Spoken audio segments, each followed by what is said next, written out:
So there are people telling him now he has a chance. That person very well may be Kendall Scudder, chairman of the Texas Democratic Party, who is with us now.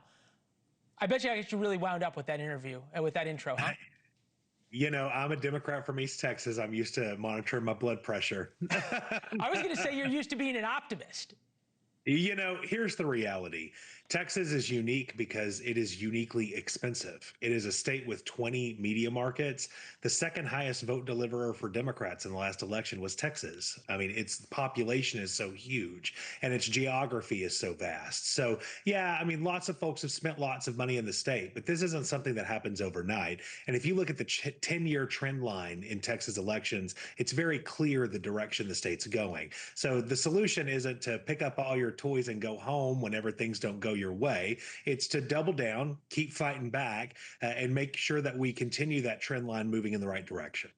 Okay, so there wasn't really a national controversy about this Texas Senate race yet, because the general is not till November. But Talarico and Stephen Colbert, in some way or another, created this situation.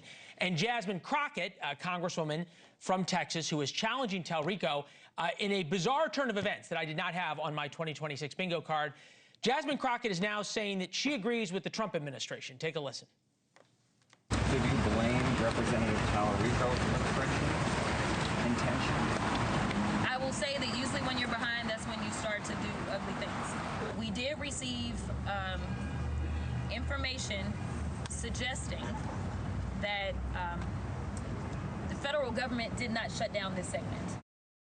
Right now, Crockett, as she noted, is ahead by about 5 points. The question is this: is Jasmine Crockett 2026 akin to Herschel Walker 2022 in Georgia? Base loves it, not a chance in the general? No, I mean, I think if you look at the standardized polling, both of them fare relatively well for a Texas Democrat in November.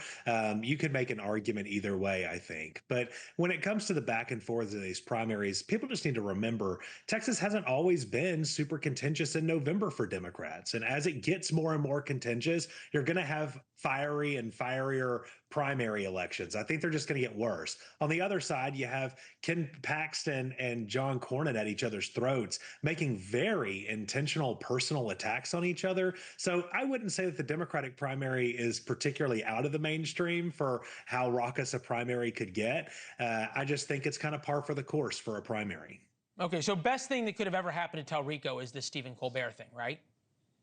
Well, he's certainly getting a lot of attention right as early voting starts. Early voting opened on Tuesday here. I could make an argument either way.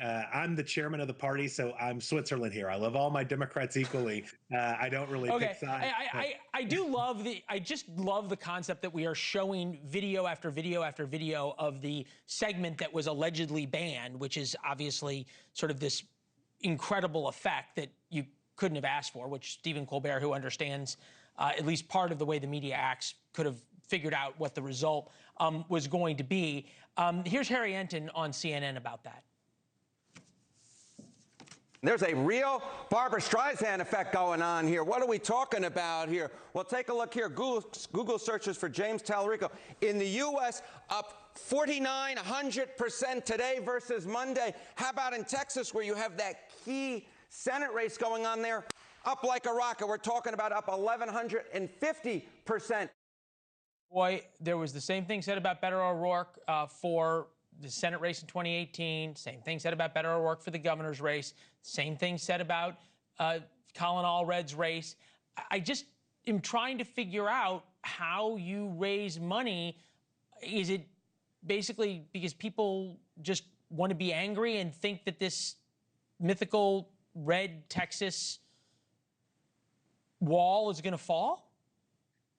No, I mean, look, I will say both of our candidates here, both Crockett and Talarico, are very savvy on media, and that is very beneficial to Democrats in Texas, regardless of who the nominee is, and our ability to fundraise and make this state more contentious. But what I'll say is, as I said earlier, the trend line's moving in the right direction. Hold on. You say that.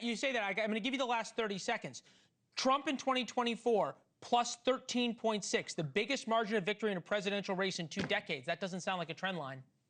Well, that is one data point on a trend line. I said a 10-year trend line says that the party's moving in the right direction here. The point that I want to make. Wouldn't it be the left direction? Sure. I'll give you that. All right, we'll give you that. I got to run. Thank you for watching. Subscribe below and download our NewsNation app right now on your phone, and you will get fact-based, unbiased news for all Americans.